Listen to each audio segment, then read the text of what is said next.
דאגלס מארי משתיק את אחד מתומכי החמאס הכי גדולים שיש, בשידור אצל פירס. אתם חייבים לראות את הסרטון הזה. Well, I'm now joined by the author of The War on the West, Douglas Murray, and by Young Turks founder and Democratic presidential challenger, Cenk Uygur. Welcome to both of you. So I've interviewed you both a lot in this war, but not together. And Cenk, I know you felt the other night when you were debating with other people, it didn't really get into a debate, and I think that's fair enough. And what I'd like to today really is to be almost a referee, if you like, between you two to articulate your views and to see if we can reach any points of consensus. So in that spirit, let me start with you, Douglas. I think you're back in Israel. Is that right? Yes, I'm in Israel tonight. אני שנייה עוצר, למי שלא מכיר את דאגלס מארי, הוא אחד הדוברים הכי גדולים של ישראל. Today it was a sea of other stories have come out in the last few days, which have been concerning, I think. For anyone who, like me, believes that Israel has not just a moral duty to defend itself, but has a fundamental right to do so after what happened on October the 7th. And I've said that clearly from the start. It's always been, for me, the issue of proportionality. And it seems that in the last few days, there have been a number of incidents which really question whether Israel is being precise, as it says it is, or indiscriminate. And I would cite the killing of the 3 hostages.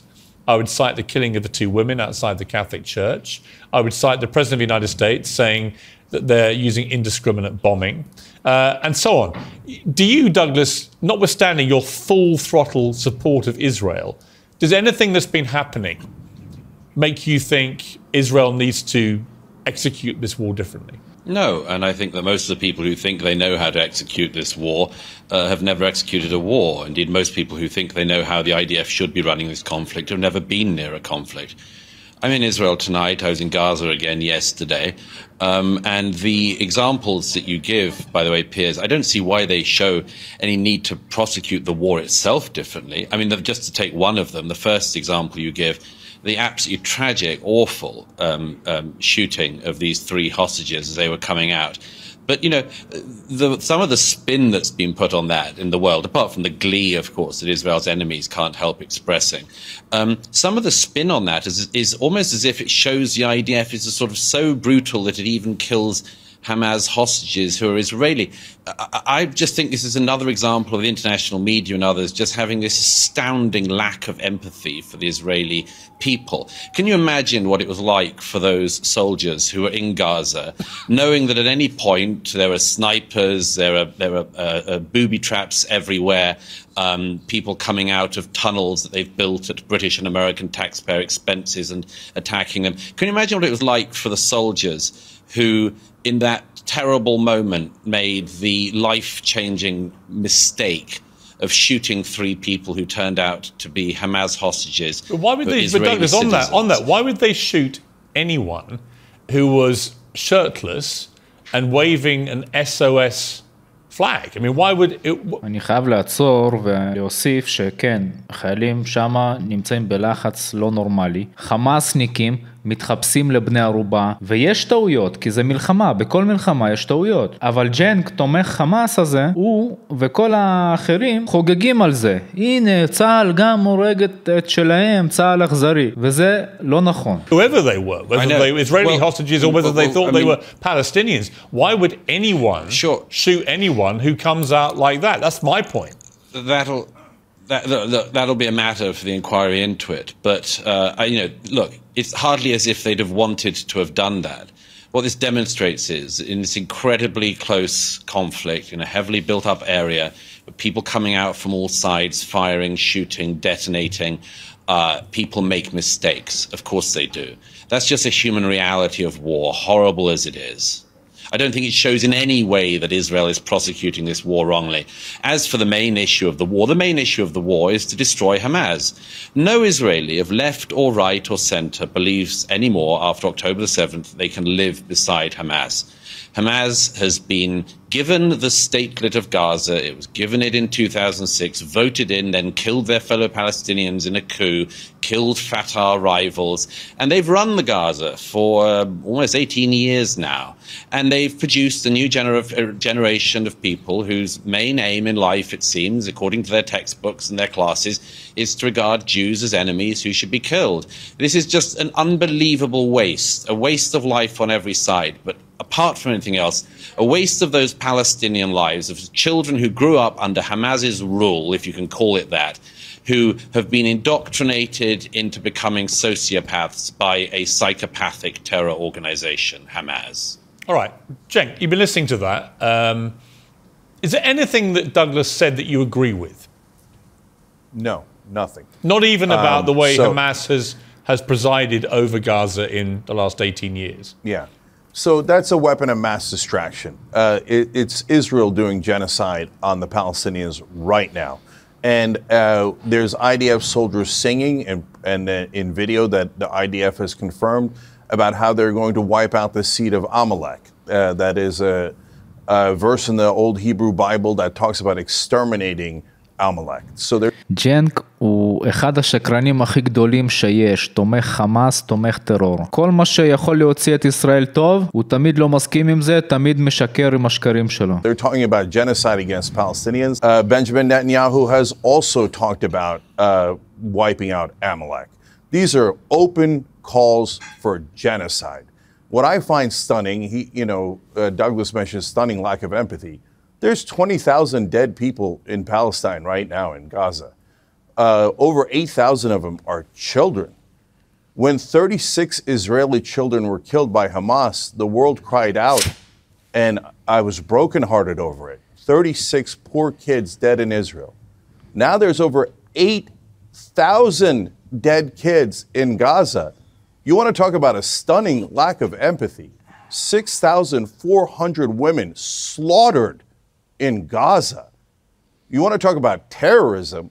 They're dropping unguided bombs, 2,000-pound bombs. Every one of those bombs is an act of terrorism. And the stunning lack of empathy towards Palestinian lives is disgusting. But I want to be clear, it is not shared by all Israelis. The dad of one of the hostages who was killed went on Israeli television and said, stop killing them. And he didn't mean the hostages.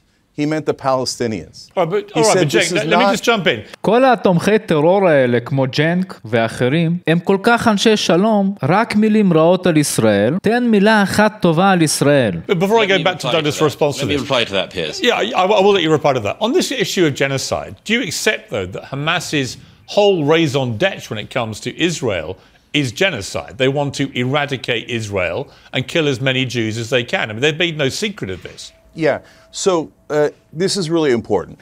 So I have no sympathy for Hamas. So I am not interested in defending Hamas. I think that's nothing but a distraction. Because right now they're not fighting Hamas. They're just killing Palestinian civilians. Well, they're also killing Hamas terrorists. They are. I mean, they're killing thousands of them. Barely. No, wait a minute. Barely. But let's go to your main point, okay? So the main point is, well, Hamas threatens X, Y, and Z and has killed 1,200 people on October 7th. So that is why we have to all worry about what Hamas might do in regards to trying to... Hold on, let me finish the point. Let me finish the point. At what they might do if they had infinite power, the kind of power that Israel has. Meanwhile, Israel is actually doing the genocide, is actually preventing a Palestinian state and saying you are not allowed to exist, and if you dare try to exist, we'll kill 20,000 of your children and women. All right, Douglas, respond to that. Several things. First of all, anyone who uses the term genocide in this context simply doesn't know what they're talking about, or is a malevolent actor. I don't know if Mr. Week has travelled at all in his life, how far he's travelled, how many conflicts he's seen, but I'd have guessed none. And you clearly know nothing about this particular conflict, and you've obviously seen none of it. The genocide that you describe is such a smear and a libel against the Jewish state. If Israel wanted to commit genocide, I'm sure it could, but it doesn't. It doesn't remotely want to. And people like you and other pro-Palestinian propagandists have spent years claiming that Israel is committing genocide in the Gaza. By the way, the weirdest thing about this claim is that the population of the Gaza has grown by 1 million in the last 15 or so years. So if Israel was trying to carry out a genocide, it's either the worst perpetrator of genocide ever or uniquely poor at performing that task. None of the stats support that ridiculous claim. And it's such a weird smear and a libel of Israel. Secondly, of course, you've just rattled off Hamas figures, as everyone of your kind always does.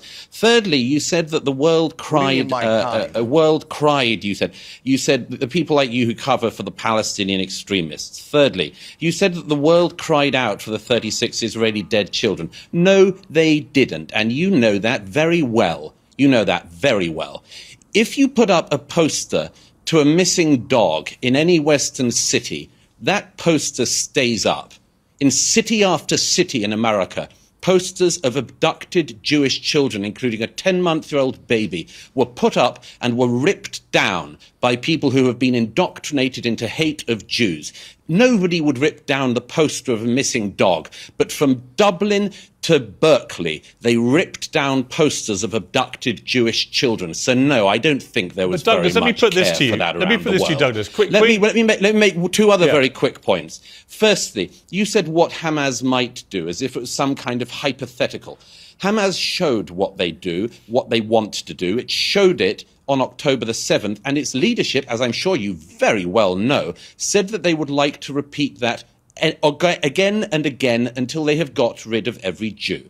So, I don't know. I would trust Hamas's word on that rather than your interpretation of what you think they mean when they say that, and your generous interpretation of what you think that means. And finally, as for preventing a Palestinian state, it is nonsense that the Israelis have prevented a Palestinian state. They gave the Gazans a Palestinian state in 2005. They gave them a Palestinian state in 2005 when every Jewish person was ripped from their homes in the Gaza by IDF soldiers. And the Palestinian people were given a state. And what did they do? They voted in Hamas, who then killed their fellow Palestinians, never had another election, and used all the billions of dollars of taxpayer funds from the US, UK, and Europe to build terror tunnels and to enrich themselves so they could live the life of luxury in Qatar.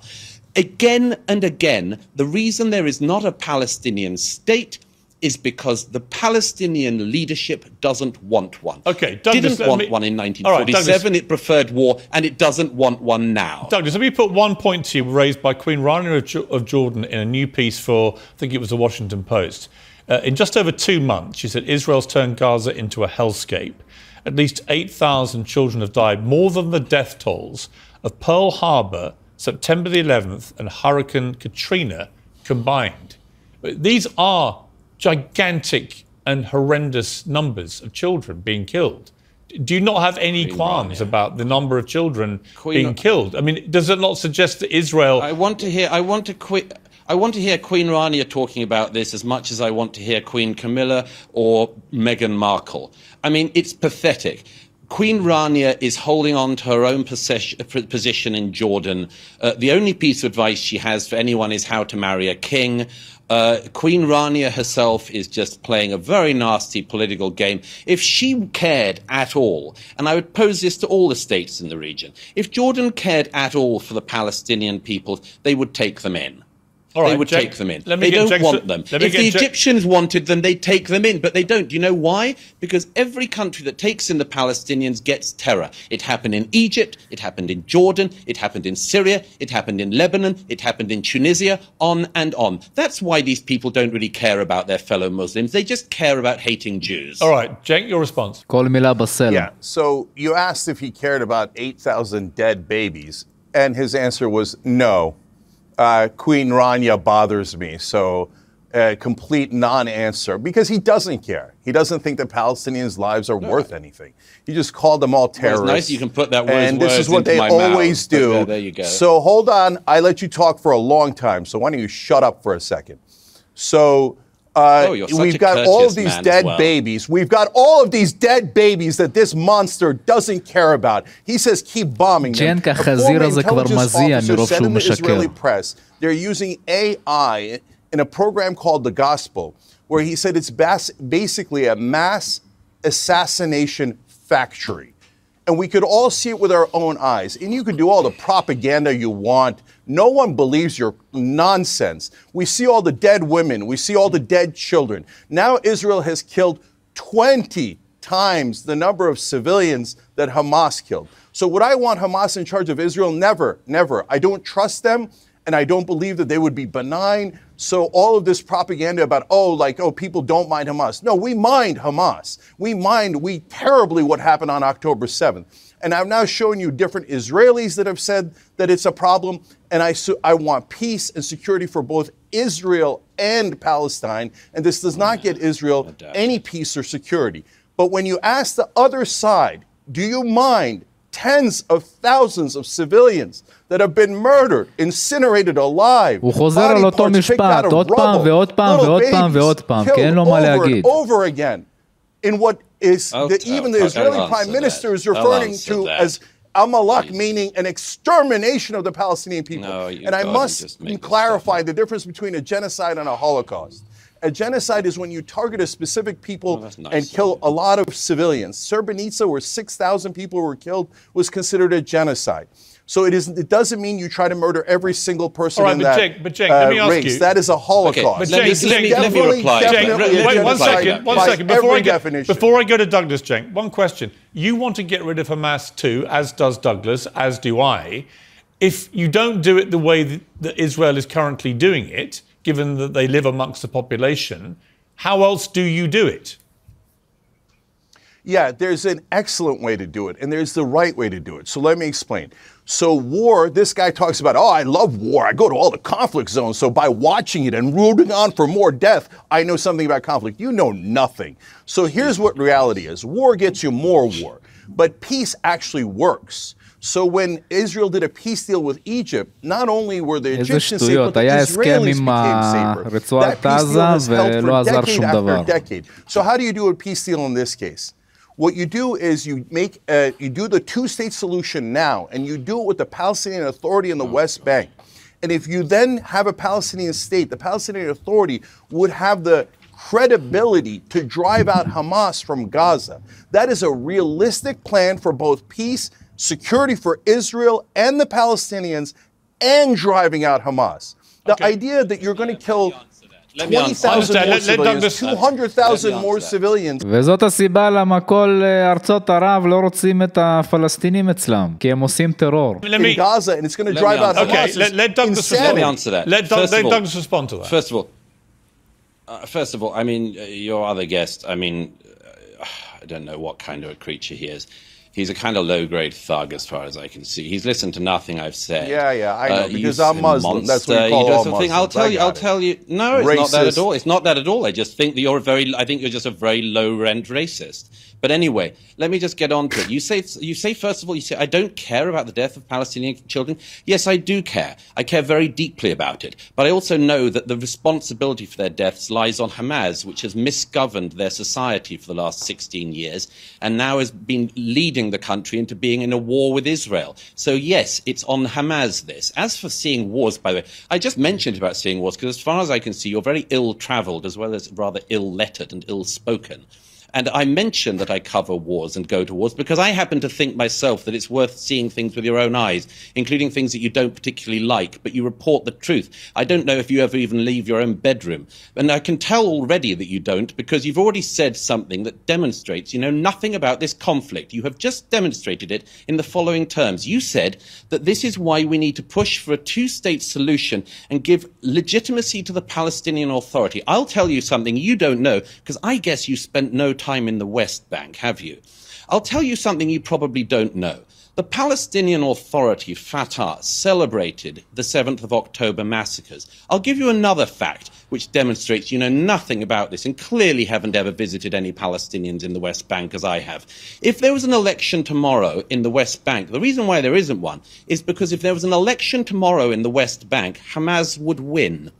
So your idea of a two-state solution, I'm afraid you are so out of date and you really should leave your bedroom. Because in this region, nobody thinks that there is a two-state solution on the table because there is not a viable negotiating partner. But I just want to make one other main point. You have gone on and on tonight, throwing accusations out against the Jewish state, against me. It's the sort of thing you do. I know you're a sort of online pugilist and think you can run for office, and good luck with that. But I'd just like to point out that you only really get animated if the Jews are involved. And I can tell that for the following reason. I mean, your surname's Uyghur, isn't it? 1 million Uyghur Muslims in China have been put in concentration camps in the last decade. And people of your ilk never really care about that, do you? Because it's not the Jews doing it, it's the Chinese Communist Party. At the moment, 1 million people who are in Pakistan at the moment, who are your fellow Muslims and who happen to be Afghan, and I don't think you care about them, do you? 1 million Afghans are currently being forcibly deported from Pakistan to Afghanistan. You don't care about that. You're not riled up about that. You're not riled up about what the Janjaweed are currently doing in Sudan, where thousands and thousands of people are being attacked by the Islamist militia there. You don't care about any of that. You get exercised and you rile up what little base you have of malcontents because you're riled up when the Jews do anything. All right, it's Cenk, perfectly obvious. Okay, Cenk, your response. Yeah.